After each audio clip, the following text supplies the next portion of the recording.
역대하 25장 1절에 13절까지 말씀을 함께 교독합니다. 아마시아가 왕위에 오를 때에 나이가 25세라 예루살렘에서 29년 동안 다스리니라. 그의 어머니의 이름은 여호아다니요 예루살렘 사람이더라. 아마시아가 여호와께서 보시기에 정직하게 행하기는 하였으나 온전한 마음으로 행하지 아니하였더라.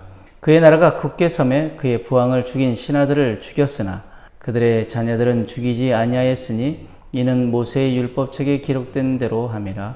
곧 여호와께서 명령하여 이르시기를 자녀로 말미암아 아버지를 죽이지 말 것이요 아버지로 말미암아 자녀를 죽이지 말 것이라. 오직 각 사람은 자기의 죄로 말미암아 죽을 것이니라 하셨더라. 아마시아가 유다 사람을 모으고 그 여러 족속을 따라 천부장들과 백부장들을 세우되 유다와 베냐민을 함께 그리하고 20세 이상으로 계수하여 창과 방패를 잡고 능히 전장에 나갈 만한 자 30만 명을 얻고 또 은 100달란트로 이스라엘 나라에서 큰 용사 10만 명을 고용하였더니 어떤 하나님의 사람이 아마시아에게 나와서 이르되 왕이여 이스라엘 군대를 왕과 함께 가게 하지 마옵소서. 여호와께서는 이스라엘 곧 온 에브라임 자손과 함께 하지 아니하시나니 왕이 만일 가시거든 힘써 싸우소서. 하나님이 왕을 적군 앞에 엎드러지게 하시리이다. 하나님은 능히 돕기도 하시고 능히 패하게도 하시나이다 하니 아마시아가 하나님의 사람에게 이르되 내가 100달란트를 이스라엘 군대에게 주었으니 어찌할까? 하나님의 사람이 말하되 여호와께서 능히 이보다 많은 것을 왕에게 주실 수 있나이다 하니라.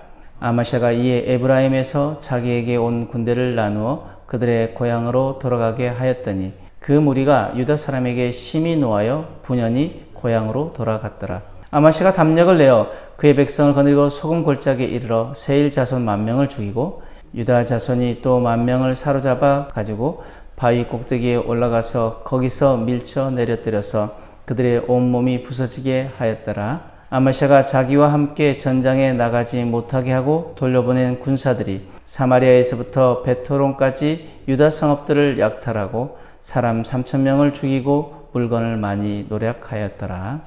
본문에 나오는 아마시아 왕은 성경에서 흔히 보지 못하는 독특한 평가를 받습니다. 2절 말씀 보면은 아마시아가 여호와께 보시기에 정직하게 행하기는 하였으나 온전한 마음으로 행하지 아니하였더라. 보통 그 역대기의 왕들을 보면은 하나님의 평가가 하나님 보시기에 정직하게 행하였다 혹은 하나님 보시기에 악을 행하였다 라고 평가하는데 오늘 아마시아는 하나님 보시기에 정직하게 행하기는 했지만 온전한 마음으로 행하지는 않았다라는 평가를 받습니다. 한마디로 말해 절반의 신앙 반쪽짜리 믿음이었습니다. 선한 왕이기는 했지만 하나님 마음에 합한 왕은 아니었던 것입니다. 믿음이 있긴 했지만 성숙한 믿음은 아니었습니다. 성경은 우리에게 단순히 착하게 살아라, 대충 하나님 믿어라 라고 가르치지 않습니다. 하나님 우리에게 온전한 마음을 요구하십니다. 오늘 말씀을 통해 우리 안에 있는 평범한 신앙, 부끄러운 구원의 모습을 돌아보고 하나님 앞에 온전한 마음으로 서기를 결단하는 시간이 되기를 소망합니다. 오늘 본문 말씀에 등장하는 아마시아는 기본적으로 선한 왕이었습니다. 4절 말씀 보면은 그의 아버지를 죽인 사람들에게 복수할 때도 율법대로 그 자녀들에게는 손을 대지 않았습니다. 원수 갚는 자리에서조차 말씀을 기준으로 삼았다는 것은 분명히 신앙인의 모습입니다. 또 에돔과 전쟁할 때 북이스라엘에서 병사들을 임대했지만 선지자가 와서 그것이 잘못이라고 지적하자 그는 큰 결단을 내립니다. 이미 그에게 은 100달란트를 지불했지만 손해를 감수하고 그들을 돌려보냈습니다.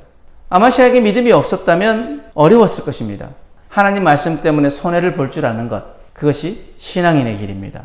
그래서 하나님은 아마시아를 승리하게 하십니다. 여러분, 믿음은 추상적인 것이 아닙니다. 구체적인 삶의 선택 속에서 우리의 믿음이 드러납니다. 돈을 손해볼 때도, 내 체면이 깎일 때도, 내 계산에 손해가 남을 때도 말씀을 붙잡고 순종할 수 있느냐? 그것이 바로 우리의 믿음을 드러내는 것이라는 것을 여러분 기억하시기 바랍니다. 그런데 아마시아의 문제는 온전하지 못했다는 것입니다. 선지자의 말을 순종하긴 했지만 원래부터 북이스라엘 군대를 의지하지 말았어야 했습니다.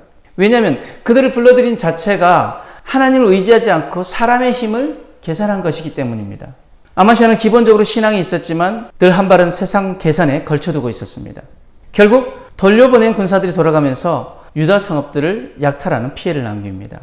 이게 뭘 말합니까? 하나님의 뜻을 먼저 묻지 않으면 나중에 반드시 뒷감당은 나의 몫이라는 것입니다. 우리는 어떻습니까? 결혼할 때, 진로를 선택할 때도, 사업을 확장할 때도 세상에서 다 그렇게 하니까 그렇게 하면서 결정하지 않습니까? 그러나 참된 신앙은 달라야 합니다. 아무리 당연해 보이는 일이라도 먼저 하나님께 물어야 합니다. 사소한 것이라도 하나님께 묻고 나아가야 합니다. 주님, 이것이 주님의 뜻입니까? 주님, 이것이 주님이 기뻐하신 일입니까? 우리는 그렇게 물어야 합니다. 아마시아는 믿음이 있었지만 하나님께 전적으로 묻는 법을 몰랐습니다. 그래서 결국 평범한 왕, 반쪽짜리 신앙인으로 남게 된 것입니다. 그런데 성경은 왜 이런 인물을 기록했을까요? 바로 너희도 그럴 수 있다라는 경고입니다. 교회 다니기는 하는데 온전한 마음은 없는 신앙, 예배는 드리는데 계산은 세상의 방법대로 하는 신앙, 말씀대로 하긴 하는데 끝까지 순종하지 못하는 신앙, 혹시 이것이 우리의 모습은 아닐까요? 우리는 흔히 구원만 받으면 됐지라고 생각합니다. 그러나 성경은 그것을 부끄러운 구원이라고 말합니다. 고린도전서 3장 15절 말씀에 누구든지 그 공적이 불타면 해를 받으리니 그러나 자신은 구원을 받되 불 가운데서 받은 것 같으리라. 불은 피했지만 남는 것이 없는 인생, 여러분 그것을 원하십니까? 아니면 하나님 앞에 칭찬받는 온전한 신앙을 원하십니까?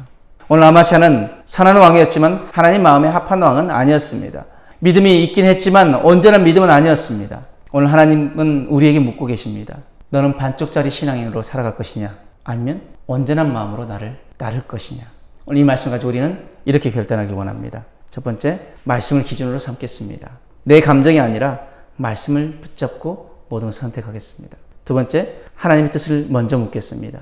당연해 보이는 일일수록 더 하나님께 물으며 결정하겠습니다. 마지막으로 온전한 마음으로 하나님을 따르겠습니다. 반쪽짜리 신앙이 아니라 전심으로 하나님을 향해 나아가겠습니다. 라는 결단이 오늘 우리 안에 있기를 원합니다. 여러분, 하나님은 우리가 평범한 신앙에 머물기를 원치 않으십니다. 정직하게 하긴 했으나 온전하지 않았다는 평가가 아니라 전심으로 하나님을 따랐다라는 칭찬받는 인생이 되기를 축복합니다. 오늘 이 말씀 앞에 결단하는 여러분들에게 하나님께서 아마시아에게 주셨던 승리보다 더 큰 승리, 더 큰 은혜를 주실 줄 믿습니다. 아멘.